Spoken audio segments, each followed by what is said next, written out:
மலர்கள் பூத்த காட்டுக்குள்ளே சுவாமி சுயம்பா இருந்திருக்கார். அதுதான் அவருக்கு ஸ்வேதாரணேஸ்வரன் பேர். ஸ்வேதம்னா வெண்மை, ஆரண்யம்னா காடு, வெண்காடு, திருவெண்காடு. இறைவன் பேரில் தான் இந்த ஊரே. இறைவன் இந்த ஊரோட மைய புள்ளியில் உட்கார்ந்துருக்கார். ஊரை சுற்றி அதிகமான எல்லைதிகளை வச்சு பாதுகாப்பாக இருக்கா. அதே இறைவன் ஆசிய துணகண்டத்திலே உருவத்தில் இருக்கிறது திருவெண்காட்டில் மட்டும்தான் அகோரமூர்த்தி. மருத்துவனிக்கக்கூடிய அசுரன் கடலில் நின்று மகத்தான தவம் பண்ணி சிவபெருமான் கையில் இருக்கிற திரிசூலத்தை கேட்டு வாங்குறான். அதை வாங்கினவன் தேவர்களையும் முனிவர்களையும் இம்சை பண்ணுறான்.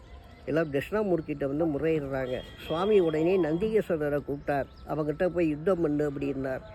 நந்திகேஸ்வரரை போய் ஒரு மூச்சு விட்டார். அசுருடைய கூட்டங்கள் அழியுது. அசுரன் அழியல. திரிசூலத்தை பயன்படுத்துகிறான். இறைவன் கொடுத்த ஆயுதத்தை எடுத்தானே தாழ்படுகிறார். அவர் உடலில் 9 இடங்களில் குத்தி காது கொம்புகள்லாம் உடைக்கிறான். அவர் ரத்தத்தோடு உள்ளே வரார். சிவனுக்கு கோபம் வந்துட்டு. சிவனுக்கு ஈசானியம், தஸ்பூஷம், வாமதேவம், சத்புர்ஜாஜம், அகோரம் அப்படின்னு 5 முகம். தெற்க பார்த்த முகம் அகோர முகம். அதை மாசி மாதம் கிருஷ்ணபட்சம் பூர நட்சத்திரம் ஞாயிற்றுக்கிழமை இரவு 12 மணிக்கு திறக்கிறார். அதிலேருந்து ஒரு ஜோதி புறப்படுது. இது ஒரு உருவமாக அமையணும் அப்படின்னு வேதங்களை படித்தாங்க. எப்படி நினைத்தார்களோ அகோரமூர்த்தியை தோன்றிய ஜோதி அகோரமூர்த்தியாக மாறிட்டார். அவரை பார்த்த உடனே திரிசூலத்தை கொண்டு அவர் கையில் கொடுத்துட்டு சரணாகதி ஆகிறான். அகோரம் என்பது அழகு. மன்னிக்கிறார், அனுகிரகம் பண்ணுறார். உடவுல தீய சக்தி எண்ணங்கள்லாம் வெளியில் எடுக்கிறார். அஷ்ட பைரவர்கள் என் திருவடியில், நீ என் திருவடியில் இருந்தார். அதனால ஒரு பிரார்த்தனை பண்ணான். உலகத்தில் கொடிய பாவம் பண்ண என்னையே உன் திருவடியில் வச்சுட்ட. உலக மக்கள் எவ்வளோ பெரிய கொடிய பாவம் பண்ணியிருந்தாலும் திருவெண்காடு சன்னிதானத்தில் திருவடியை வைக்கும்போது நிவர்த்தி பண்ணுன்னா யுகம் உள்ளவர்களையும் அது நடக்கும் அப்படின்னார்.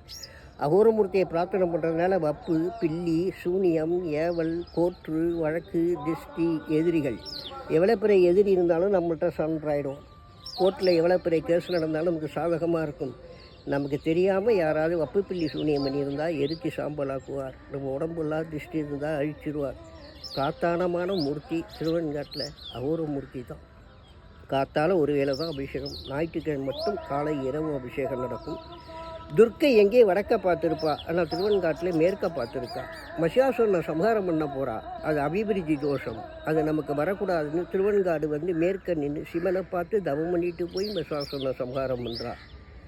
அவர் அம்பாளுக்கு அசோஷலான பேர் மதங்கீஸ்வரி. ஆனால் இங்கே பிரம்மாவுக்கு ஓம்ங்கிற பிரவண மந்திரத்துக்கு பொருள் கேட்டு முருகன் தலையில் கொட்டும்போது பிரம்ம ஞானத்தை மறந்துட்டார்.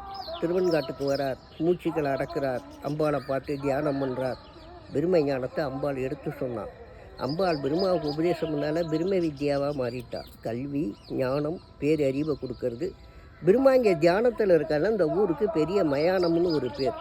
ஒரு மனிதன் ஆற்றுலையோ வீட்டிலேயோ கடற்கரையிலையோ பைப்படியிலையோ ஓம் சொன்னால் ஒரு முறை தான். ஜீவசமாதல் போய் ஓம் சொன்னால் பல கோடி தடவை தியானம் பண்ணதாகவும், தியானம் பண்ண காரணத்தால் ஊமைகள் பேசுனதாகவும், காது கேட்காத காது கேட்டதாகவும், சித்தம் தெளிஞ்சதாகவும் சீவக சிந்தாமணிங்கிற நூலில் எழுதியிருக்காங்க. அடுத்தது புத்திர பாக்கியம். திருஞான சம்பந்தர் சீர்காழியிலேருந்து இந்த சேஷத்துக்கு வரார். இந்த ஊர் எல்லையில் வந்தோன்னே இங்கே உள்ள மரம், செடி, கொடி, கல், மண், கடப்பன, நடப்பன, நகர்வன, ஊர்வன, பரப்பன, நெல், நீர் எல்லாம் சிவலிங்கம் ஆயிட்டு.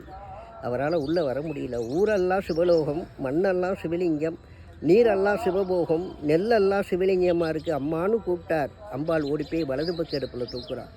தூக்கி சிவபெருமான்கிட்ட கொண்டாந்து பாசுரம் பண்ணி வச்சா. அதனால் அவர் சத்தியம் எண்ணி ஒரு பதிகம் படித்தார். பேயடையா பிரிவெய்தும் பிள்ளையினோடு உள்ளம் நினைவதும் வாயினவே வரம்பெறுவர் ஐயிரவேனாம். வேயினதோர் உமைபங்கன் வெண்காட்டும் முக்குள நீர் தோயடையார் அவர் தம்மை தோயாதாம் தீவினையே என்னார். யாருக்கெல்லாம் குழந்தை பாக்கியம் இல்லையோ முக்குள ஸ்நானம் பண்ணிட்டு சிவனாம்பாளை வழிபட்டால் சத்தியமாக உண்டு. சத்தியமின்னு இந்த பதிகத்தை படித்தார். இந்த சிவஞானம் போதங்கிற நூலை என்ன மெய்கண்டார் அவதரித்ததே அவங்க அம்மா அப்பா தான் 3 தீர்த்தத்தில் ஸ்நானம் பண்ணது தான். விருதாசலத்துக்கு பக்கத்தில் பென்னடகம். அச்சுத கலப்பன்னு ஒரு அந்தனர். அவருக்கு நீண்ட நாள் குழந்தை இல்லாமல் தன் குருநாட்டை போய் கேட்குறார். ஜாதக ரீதியாக உனக்கு குழந்தை இல்லை, முளைச்சி விடி எடுத்துகிட்டு வா, நூல் போடுவோம். ஆனால் நூலை போட்டு பார்க்குறார். அதில் கண்காட்டு முதலானும், கடல்காட்டு விழியானும், வெண்காட்டு முதலானும், திரைகாட்டும் சடையானும், புயல்காட்டும் பரியானும், வெண்காட்டில் உறைவாடும் விடைகாட்டும் கொடியவுனின்னு திருவெண்காட்டு பதிய இருந்தது. கணவன்மணி திருவெண்காடு போயிடுங்கன்னார். 48 நாள் முக்குலஸ்நானம் பண்ணாங்க. அவளுக்கு பிறந்தது தான் சிவஞானம் போதங்கிற நூலை என்ன மெய்கண்டார். மெய்கண்டார் ஆரம்பித்ததே அவள் தான். புதனுக்கு சொந்த ஊர் மதுரை. சந்திரனுக்கும் தாரகைக்கும் மகனாக பிறந்து பிறப்பிலேயே அவர் அலியாக பிறந்துட்டார். அலிதோஷம் நீங்காமல் தான் திருவெண்காட்டுக்கு வந்து சந்திர தீர்த்தத்தில் அமர்றார் சிவபெருமான். அலிதோஷத்தை நீக்கி அழகான உருவத்தை கொடுத்து சந்திரனுக்கு மகனாக இருந்தாலும் கிரகத்தில் புதனாக இருந்து வரவாளுக்கெல்லாம் நல்லது கெடுதல் செய்யக்கூடாது. மற்ற கிரகத்தால் இடைஞ்சல் இருந்தாலும் அசுர பலத்தால் தான் விலக்கி வைக்கணும். கிரகங்களுக்கெல்லாம் பேச்சு உனக்கு திசை, அதுதான் புதன் திசை. யாரோட ஜாதகத்தில் 17 ஆண்டு காலம் இருக்கியோ அப்படி வாழ்க்கைக்கு தேவையான அனைத்தையும் நிவர்த்தி பண்ணணும் அப்படின்னா புதன் கொடுக்கக்கூடிய கிரகம். ஃபஸ்ட்டு அவருக்கு மருத்துவம், டாக்டர், பேச்சு ஆற்றல், லா, வெக்கில், திரைப்படத்துறை, இலக்கியம், நாட்டியம், கணிதம், ஜோதிடம், குடும்ப மேன்மை, தொழில் அபிவிருத்தி, புத்திரபாக்கியம், திருமணத்தடை, அரசியல், நரம்பு சம்பந்தப்பட்ட மன நோய்கள் இதெல்லாம் கொடுக்கக்கூடிய ஆற்றல் உன் கையில் இருக்குது. சிவனி அம்பாளை வழிபாடு பண்ணிட்டு வரும்போது கொடுன்னு சொன்னார். மற்ற கிரகம் நல்லதும் கெட்டதும் செய்யும். கொடுக்கக்கூடிய ஒரே கிரகம் புதன்.